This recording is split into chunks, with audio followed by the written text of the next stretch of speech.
Hi friends, welcome back to my channel. ఈరోజు special recipe వచ్చేసి రొయ్యల నిల్వ పచ్చడి. నాన్ వెజ్ అంటే ఇష్టపడే వారి కోసము, హాస్టల్లో ఉండే పిల్లలకి ఇలా నిల్వ పచ్చడి చేసాము అంటే కూరని పక్కన పెట్టి ఈ పచ్చడితోనే తినే అంత టేస్ట్గా ఉంటుందండి.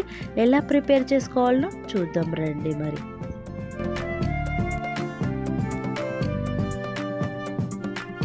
ముందుగా రొయ్యల నిల్వ పచ్చడి కోసము కేజీ రొయ్యలను తీసుకున్నాను. పొట్టు తీసి క్లీన్ చేసిన తర్వాత హాఫ్ కేజీ రొయ్యలు అవుతుంది. ఈ రొయ్యలను క్లీన్ చేసుకోవడానికి ఉప్పు నిమ్మకాయను వేసుకుని 2-3 టైమ్స్ మంచిగా క్లీన్ చేసుకోవాలి. ఆ తర్వాత 1/2 టేబుల్ స్పూన్ పసుపు, 1/2 టేబుల్ స్పూన్ ఉప్పు వేసి మంచిగా కలుపుకొని మనం పక్కన పెట్టుకుందాం. ఈలోగా స్టవ్ ఆన్ చేసుకుని కడాయి పెట్టుకుని ఉప్పు పసుపు కలిపి పెట్టుకున్న ఈ రొయ్యలను వేసుకోవాలి. మంటని మీడియం హై ఫ్లేమ్లో పెట్టుకుంటూ ఈ రొయ్యలపై మూత పెట్టి ఈ రొయ్యల్లో నుంచి వాటర్ ఊరే వరకు మనము ఉడికించుకోవాలి. 5 నిమిషాల పాటు ఉడికించుకున్న తర్వాత మూత తీసి మరొకసారి ఇలా కలుపుకోవాలి. మూత పెట్టి మరొక 10 నిమిషాల పాటు ఈ రొయ్యలను ఉడికించుకోవాలి. 10 నిమిషాల తర్వాత రొయ్యల్లో ఉండే వాటర్ మొత్తం ఎగిరిపోయి రొయ్యలు డ్రైగా అయ్యే వరకు మనము ఇలా స్పూన్తో కలుపుతూ ఫ్రై చేసుకోవాలి. ఈ రొయ్యలను పక్కన పెట్టుకుందాం. ఇప్పుడు రొయ్యల పచ్చడి కోసం మసాలాను ప్రిపేర్ చేసుకుందాం. చెక్క, లవంగాలు, యాలకులు, 2 టేబుల్ స్పూన్ల ధనియాలు, 1/2 టేబుల్ స్పూన్ జీలకర్రను వేసుకుని 2 నిమిషాల పాటు మాడిపోకుండా దోరగా ఫ్రై చేసుకోవాలి. ఇలా ఫ్రై అయిన తర్వాత స్టవ్ ఆఫ్ చేసుకుని ఈ మసాలాను చల్లారబెట్టి మిక్సీ గిన్నెలో వేసి ఇలా పౌడర్లా చేసుకుని ఈ మసాలా పౌడర్ని పక్కన పెట్టుకుందాం.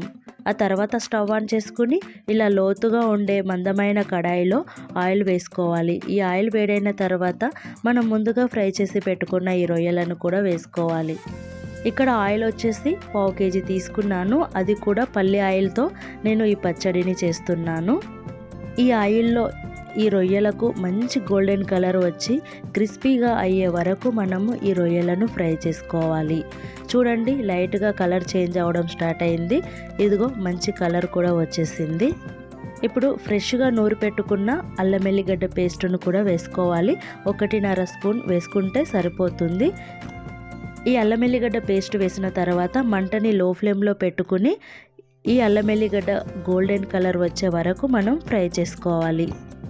ఇలా మంచి కలర్ వచ్చిన తర్వాత మనం స్టవ్ ఆఫ్ చేసుకుని ఈ కడాయిని మనం పక్కన పెట్టుకుందాం. ఈ ఆయిల్ కొంచెం వేడిగా ఉన్నప్పుడే ఇప్పుడు మసాలా వేసుకోవాలి.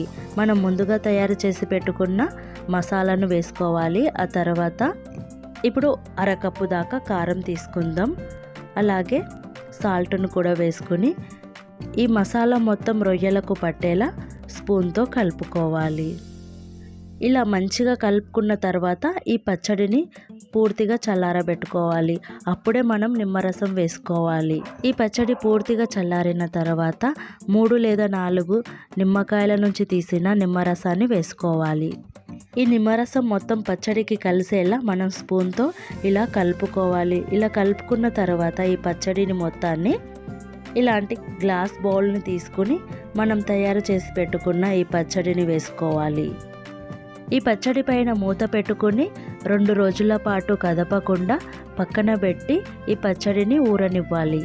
2 రోజుల తర్వాత మూత తీసి చూడండి, ఈ పచ్చడిలో ఆయిల్ కానీ కారం ఉప్పు సరిపోకపోతే మనం యాడ్ చేసుకోవచ్చు. ముక్క కూడా ఎలా ఉందో మనం చెక్ చేసుకోవాలి. చూడండి, రొయ్య కూడా చాలా మంచిగా ఊరింది. ఈ గాజు బౌల్లో ఉన్న ఈ పచ్చడిని ఈ జాడీలో వేసుకుని 2-3 మంత్స్ మనం బయట పెట్టుకునైనా ఈ పచ్చడిని తినొచ్చు.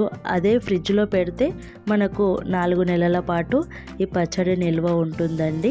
ఈ రొయ్యల నిల్వ పచ్చడిని ప్రిపేర్ చేసుకోవడం చాలా సింపులే కదా. మనకు ఎప్పుడు కావాలి అంటే అప్పుడు వేడి వేడి అన్నంలో ఈ రొయ్యల నిల్వ పచ్చడిని వేసుకుని తింటే మాత్రం చాలా అంటే చాలా బాగుంటుంది. చూశారుగా ఫ్రెండ్స్, రొయ్యల నిల్వ పచ్చడి రెసిపీ మీకు కూడా నచ్చిందా? మీకు పచ్చళ్ళు అంటే ఇష్టమా? మన ఛానల్లో చికెన్, ఉసిరికాయ, పండుమిర్చి, టమాటా పచ్చడి, ఇలా అనేక రకాలైన పచ్చళ్ళు ఉన్నాయి. ఒకసారి వెళ్ళి చూడండి. మరిన్ని కొత్త కొత్త రెసిపీస్ కోసం నా ఛానల్ని లైక్ చేయండి, షేర్ చేయండి, సబ్స్క్రైబ్ చేసుకోవడం మాత్రం అసలు మర్చిపోకండి.